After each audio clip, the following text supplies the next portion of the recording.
Mes chers amis, comme il est intéressant de connaître et de comprendre l'importance du saint scapulaire du Mont Carmel et en même temps de faire la part des choses vis-à-vis de la superstition.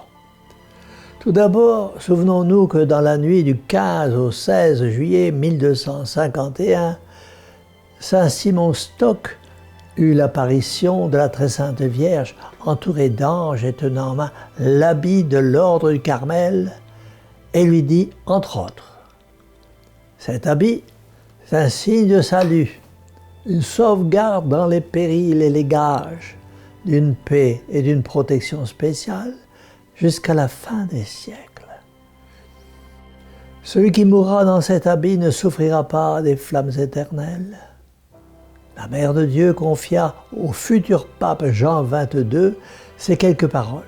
« Moi, leur mère, je descendrai par grâce vers ceux qui seront morts portant le saint scapulaire, le samedi qui suivra leur mort, et tous ceux que je trouverai dans le purgatoire, je les délivrerai, les emmènerai à la montagne de l'éternelle vie. » Ce sont les paroles citées dans une bulle du pape Jean XXII, appelée Sabbatine, en raison du jour désigné par Marie libératrice comme celui où s'exercerait ce privilège miséricordieux. Privilège extraordinaire, bonté miséricordieuse de la très sainte Vierge Marie, qui veut à tout prix sauver ses enfants afin qu'ils n'aillent pas en enfer, mais elle veut aussi qu'il ne reste que très peu de temps en purgatoire, puisqu'elle dit qu'elle viendra les chercher le samedi qui suivra leur mort. Certes, il est bon de porter le saint scapulaire du Mont Carmel, mais il ne faut pas le confondre avec toutes les superstitions qui les entourent. Il est triste en effet que lorsqu'on s'entretient avec certains chrétiens catholiques, on s'aperçoit qu'ils font de leur vie un amas de superstitions. Nous pourrions citer quelques-unes de ces fameuses superstitions. Le fer à cheval porte bonheur. Le trèfle à 4 feuilles est un signe de chance. Pour certains, le bleu, ça porte bonheur. Pour d'autres, ce sera le violet ou le jaune. Le miroir brisé équivaut à 7 ans de malheur. Le chiffre 13 ou le vendredi 13 apporte le malheur. Voir un chat noir traverser la route apporte le malheur. Ne jamais ouvrir un parapluie dans une maison ou passer sous une échelle car cela porte malheur. Toucher du bois ou croiser les doigts pour conjurer le sort. Une chouette crie signe de mort. Mes chers amis, réagissez donc. Est-ce que, par exemple, la couleur bleue peut changer le cours de votre vie, une chose inerte et sans vie? Parce que vous avez fait tomber votre miroir, vous aurez 7 ans de malheur.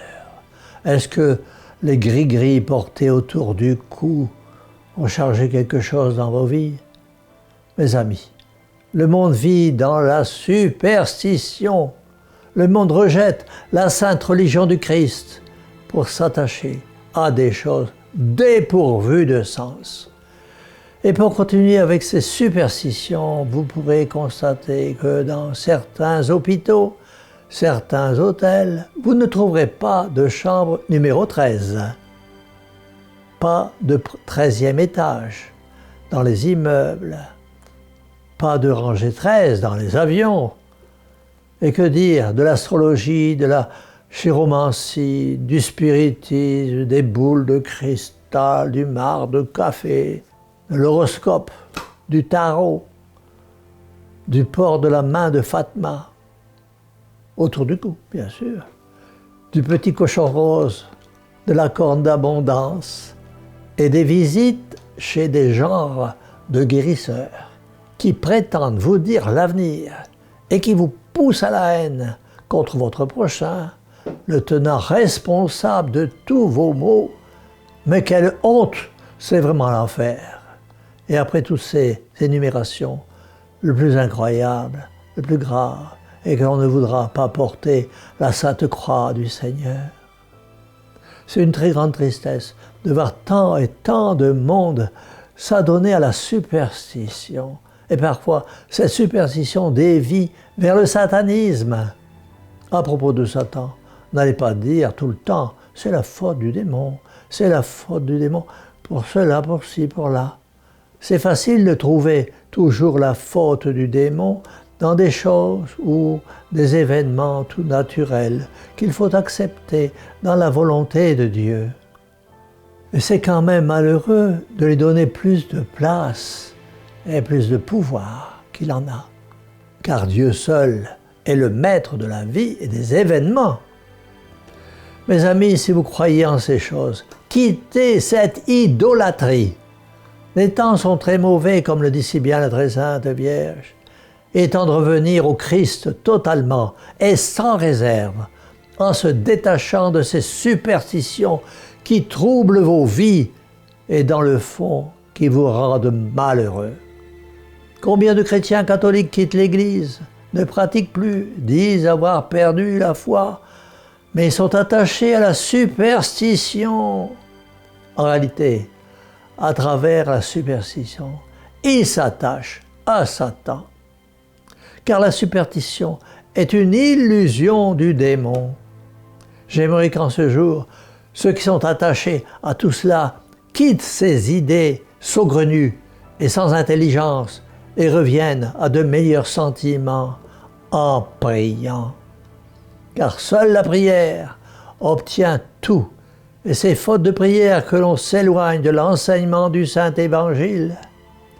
Reprenez donc la lecture du Saint-Évangile, l'imitation de Jésus-Christ, et vous comprendrez mieux combien notre Seigneur a souffert pour vous sauver, car nous n'avons qu'une âme et qu'il faut sauver. La superstition avilit, perd les âmes et les mène en enfer. Si vous êtes encore attaché, et si c'est difficile pour vous de quitter ce monde de superstition, allez donc vers la Vierge du Carmel, de tout votre cœur, de toute votre âme, et dites-lui, « Mère, au secours, je ne veux pas périr, je ne veux que Jésus-Christ, mon Seigneur et mon Dieu, et je renonce à Satan pour toujours. Mère, au cœur douloureux et immaculé, sauvez-moi, et que le Dieu Tout-Puissant, Père, Fils et Saint-Esprit, descendent sur vous tous et y demeurent à jamais. Ainsi soit-il.